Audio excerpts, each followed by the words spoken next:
Hey folks, hey, up next, this is the heads. The heads, this is what I do. Oh man, come on, getting all that stuff dirty. First of all, we gotta take all the O-rings out and the gaskets. All right, you gotta inspect, make sure the threads for the spark plugs are good, and we are going to ensure there's no cracks anywhere. Everybody says if there's cracks right here, should be all right. You cannot have a crack going up to the spark plug. That is a no-no. It's no good. Okay. So this ones are really good. Still got to clean them up, but they look really good. So, well, springs. There's two ways I take springs off. Well, there's three ways. You got one of those little tools that you put on here and crank them, and then it'll presses the spring, and you take the keepers out. So that is one way. Other way is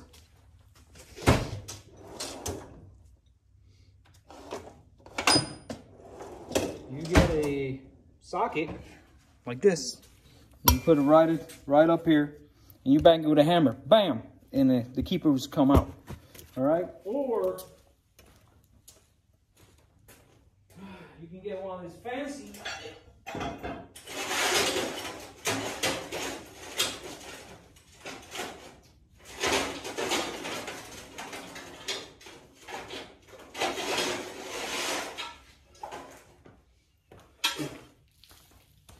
if you work with a lot of them, you can get one of these contraptions. They sell them in a lot of places, and you know, this one was cheap when I bought it. Can't remember if it was like 30 bucks, $29, but now they're like 100, like $99 or so.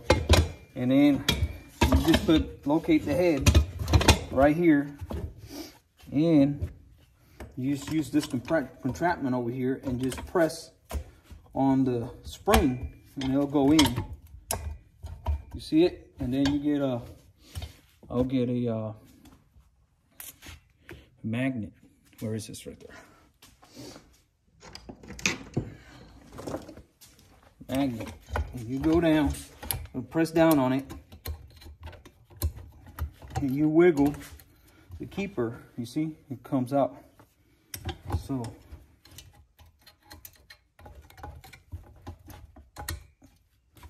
yeah, one of the things is that you have to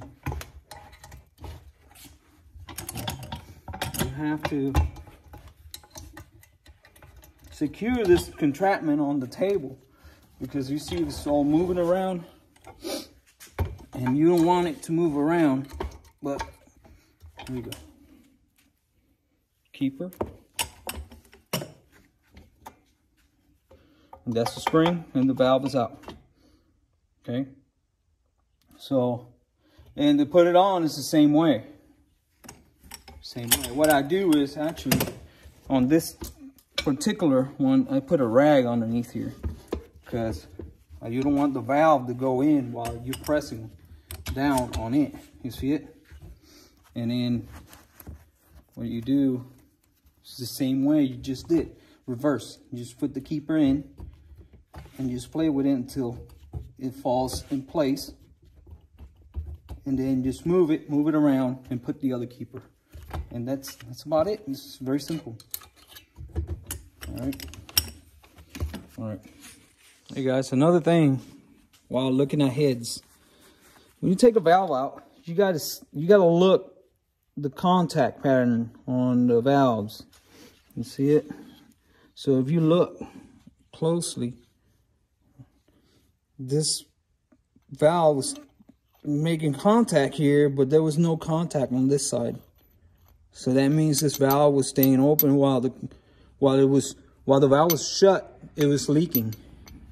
So no good. That is no good, because you don't have full engagement, or you don't have full compression, because when you compress, when the piston compress, it's going to leak out the compression, and that's where you're going to have, when you clock it and you have, you know, 80 psi of compression. It's because it's leaking through the valves. So very important when you do this that you check. You're gonna lap them anyways, but that is very important to see where to put more focus on it. So what I'm gonna do, I'm gonna put them back. I'm gonna fill it up with water, and I'm gonna check, put some air, and check if it's leaking from both sides. Okay. All right, folks. This is a little simple test that I do.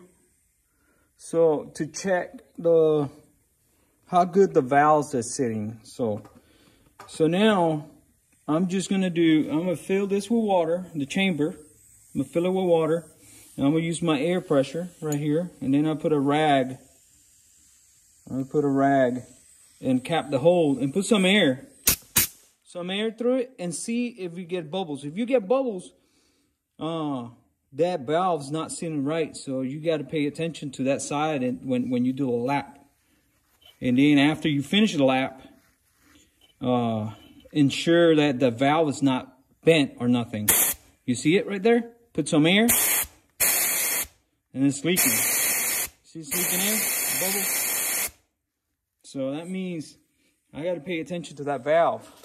This one right here, the other side. So that's where sometimes you get, 50-80% of 80 psi of pressure when you do a compression test, and you get 125 into the other one. You see, this one is not leaking. It's good to go. So when you lapping, this one right here, you mark it and ensure that you pay attention to this side right here when you lapping it. Ensure that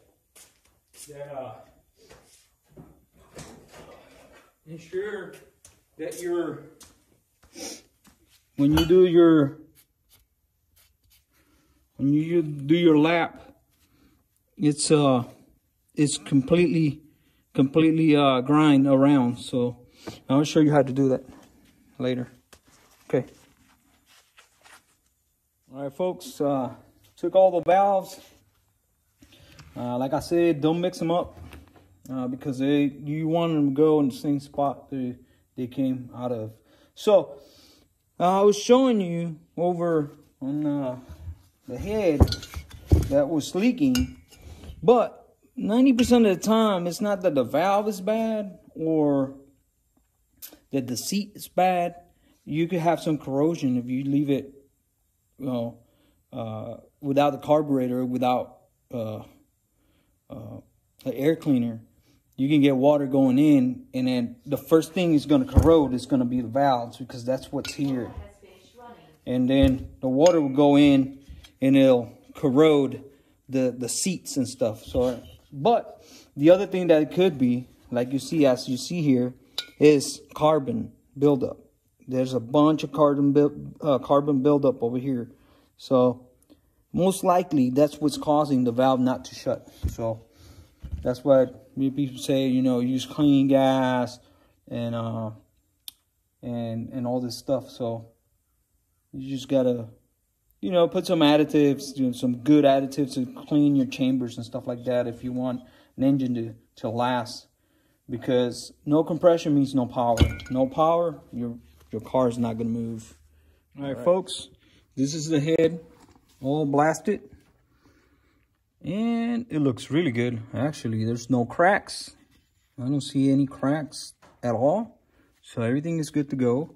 Where the jug sits is really nice.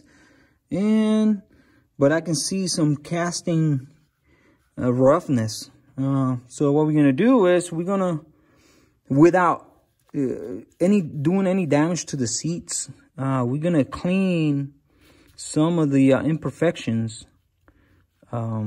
with a burr bit.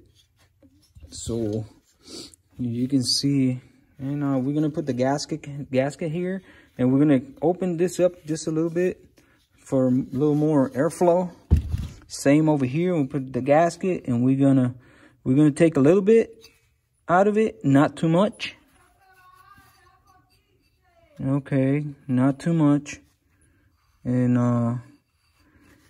And we're gonna clean over here, and you gotta watch out because you can't, if you're doing any type of, let me get a bigger bit here. All right, so if you're trying to port this and you go down here too far, you're gonna go into the seat right here. Into the seat. So the spring seat right there. So you got to be careful right there, that area. It looks like an area that you can hog some material right there, that little bump, but you shouldn't, okay? Because if you go, you're gonna go too far in, and you're gonna go in through the motor itself. But you can see some roughness right here. You see that? So that's a roughness from the casting. So that's normal. But we're gonna clean all that stuff out, clean it up really good, put the gasket so you can get a little more flow, and do the exhaust. Also, we gotta take and see if we can get that stud out. And I got a couple ways to try to get it out. If I can't get it out, then I'll shave it and then drill it out. Okay. Hey folks, one of the biggest things on VW heads are stud removal.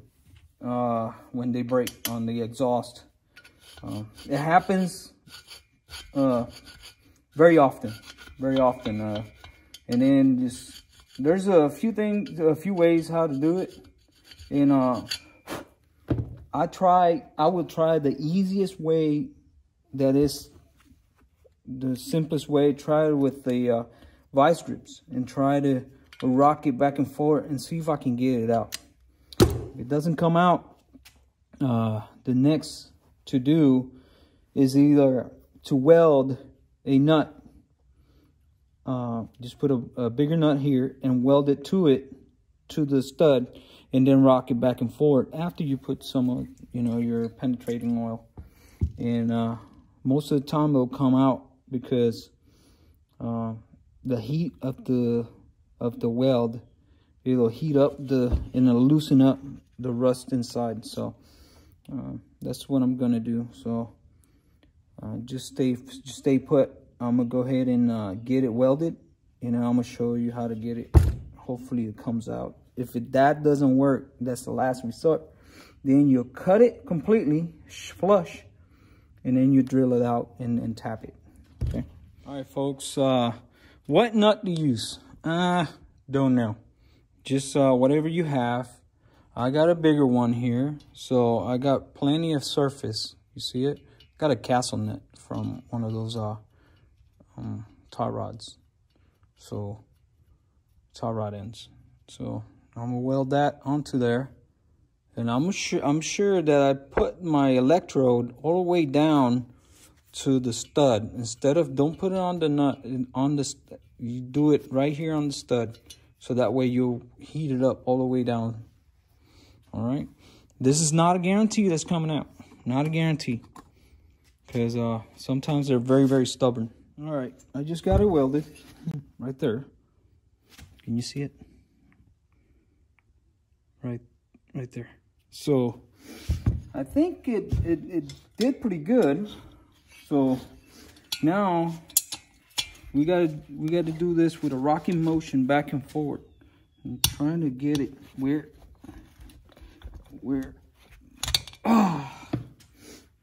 no, that thing is in there.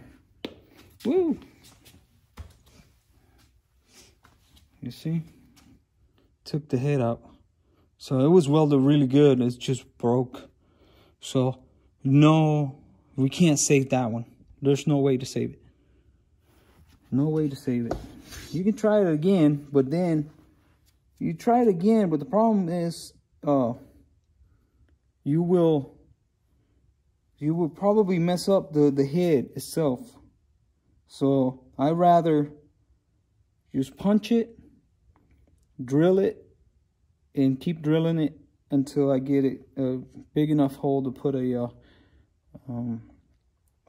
one of those extractors and get it out. If not, I just drill it and tap it and put a new a new stud in there. Okay, it happens. This happens a lot.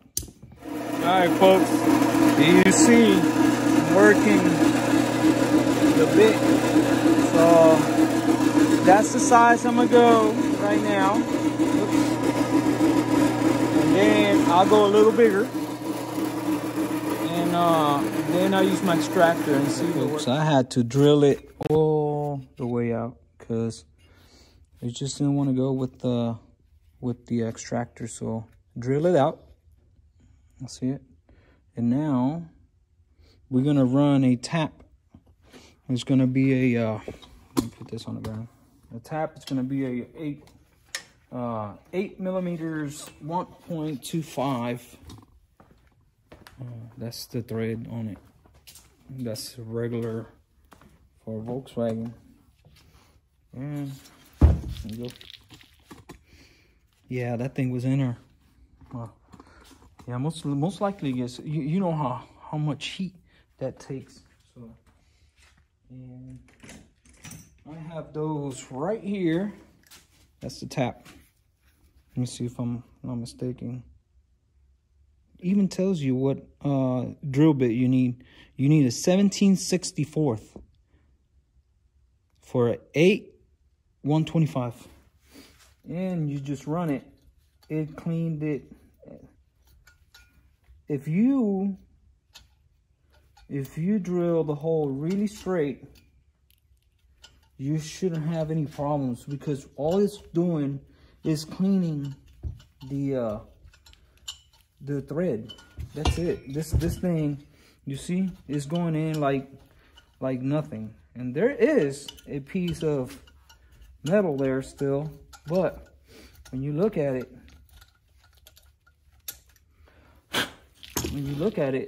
it's running it. And you put a little bit of penetrating oil, and it's just cleaning the threads out.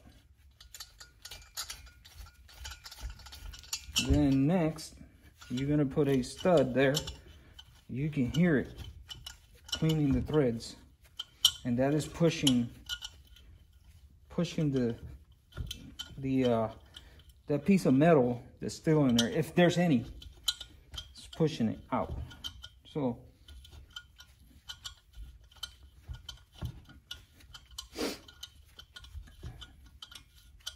there he goes. You can see it on the back side. You can see it on the back side. And don't worry if you mess it up. You can go a little bigger and just put a helicoil there. You can do all kinds of crazy stuff. So, whoops. A little bit of air. Ensure that you have safety glasses or point it downward. One piece of shaving in your eyes. And that is perfect. So, I know it's a lot of steps, but you want it that way because that way, let me get a stud. When you do it that way, you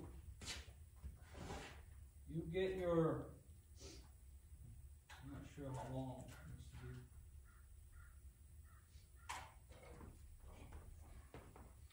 When you do it that way, you know, it's the right way to do it. There you go. And this is the length.